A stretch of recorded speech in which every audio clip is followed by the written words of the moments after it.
예, 이틀 전 우리 영국을 무단 침범했던 러시아와 중국 군용기의 전력이 속속 이제부터 확인이 되고 있습니다. 그런데 그 전에요. 어제 저희가 이 청와대가 러시아가 실수를 인정하지도 않았는데 서둘러 이 침범 사실 수습해서 망신만 자초했다는 소식 전해드렸었습니다. 그 자세한 내막이 오늘 드러났습니다.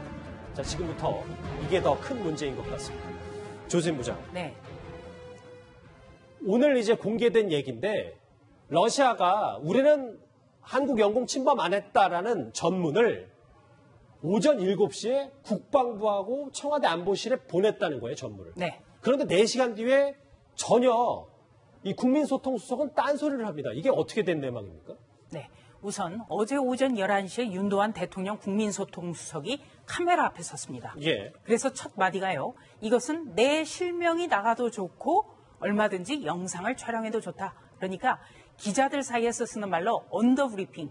그러니까 카메라 앞에서 모든 걸 밝히겠다는 거예요. 그런데 그 정도 된다면은 우리가 가지고 있는 정보라는 게 확실하다는 얘기가 되는 겁니다. 그런데 여기에서 뭐라고 했냐면 이 러시아의 전투기가 우리 영공을 침입한 것은 기기 오작동 가능성이 있다. 이렇게 발표를 한 거죠.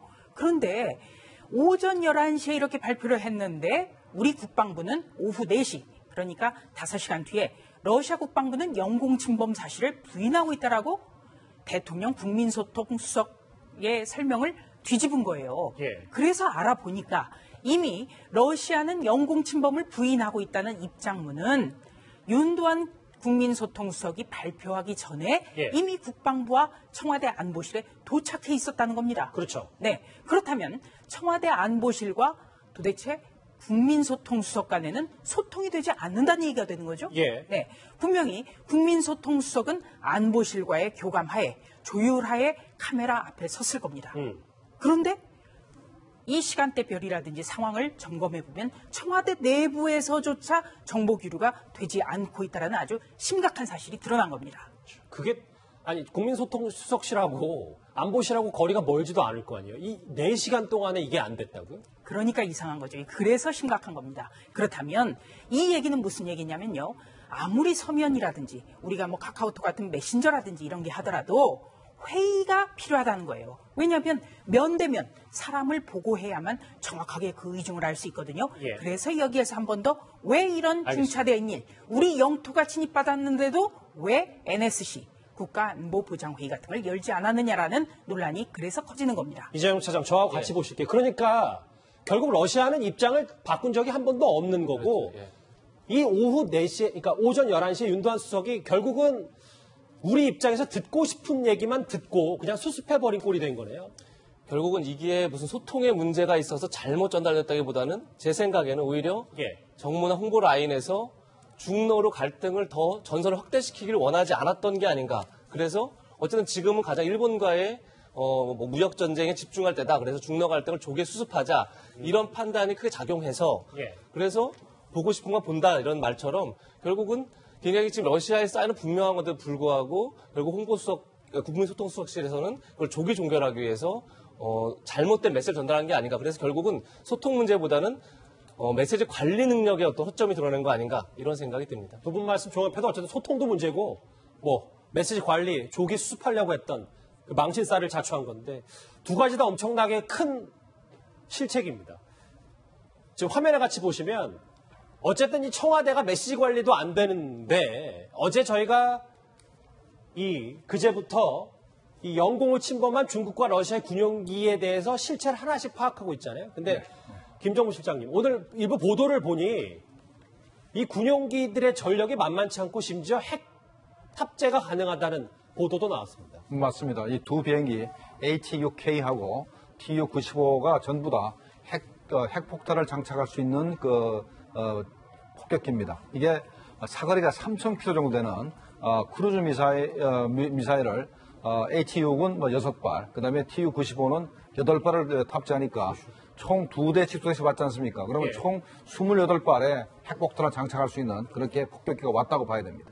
아니, 근데 특히 이제 어쨌든 우리 영공을 침범한 건 러시아니까요. 러시아 군용기는 미국의 B-52 폭격기, 뭐 대단한 폭격기하고도 비견될 정도로 상당히 위력적이라면서요? 네, 항속거리만 비슷하고 나머지 부분은 비교도 안 됩니다.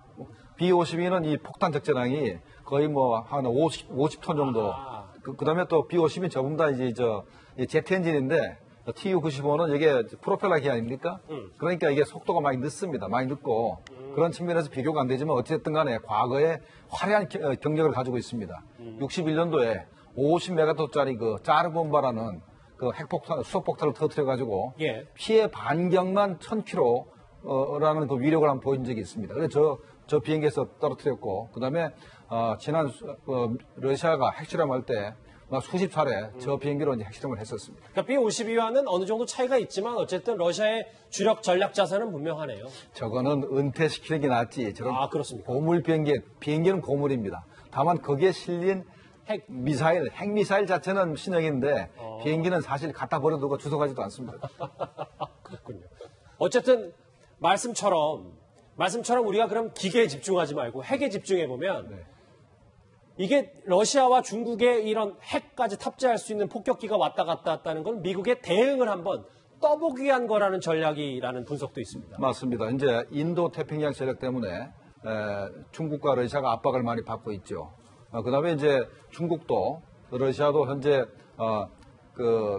미국 어떻게 보면은 이제 미국의 제재를 받고 있습니다. 그러니까 크림반도를 강제 점령한 이후에 이제 미국의 제재를 받고 있고, 그래서 지중해에서 압박을 받고 있고, 그다음에 이제 중국은 이제 남중국에서 압박을 받고 있지 않습니까? 그래서 두 나라가 힘을 합쳐서 미국을 현재 어떻게 하면은 그냥 코너로 몰아볼까 해서 힘을 합친 거거든요. 그런 측면에서 이번에 이 동해 자체를 중국과 러시아의 작전 지역화했다라는 게 가장 의미가 크고, 그다음에 인도 태평양 전략을 뚫고 태평양으로 둘이 힘을 합쳐서 진출하겠다, 이런 전략이 보이는 겁니다.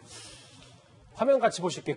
김종국 씨. 근래 들어서 사실 저도 국방부를 출입했을 때 여러 가지 상황들을 봤었습니다만 근래 들어서 이렇게 동해상이 거의 4개 나라의 군용기가 30여 대까지 될 정도로 이런 준전시 상황은 이틀 전 일이기도 하면 돌이켜봐도 정말 아찔한 순간이었잖아요. 네, 아찔한 순간이었습니다. 이거는 자칫 잘못하면은 우리가 그 기관포를 쐈던 A-50 조기 경보 통제기는 그 미사일이 없습니다. 미사일이 없기 때문에 크게 위협되지는 않습니다만 근처에 이 전략 폭격기가 있었다 그러면 요새 미국이나 러시아가 가지고 있는 공대공 미사일이 사거리가 280km 됩니다. 그럼 저 멀리 있어도 우리 비행기를 공격할 수 있기 때문에 어제 그 상황 자체가 상당히 위험한 그 일이었다라고 우리가 판단할 수 있는 겁니다. 그러니까 알고 보니까 핵 탑재 폭격기가 우리 영공을 침범했다.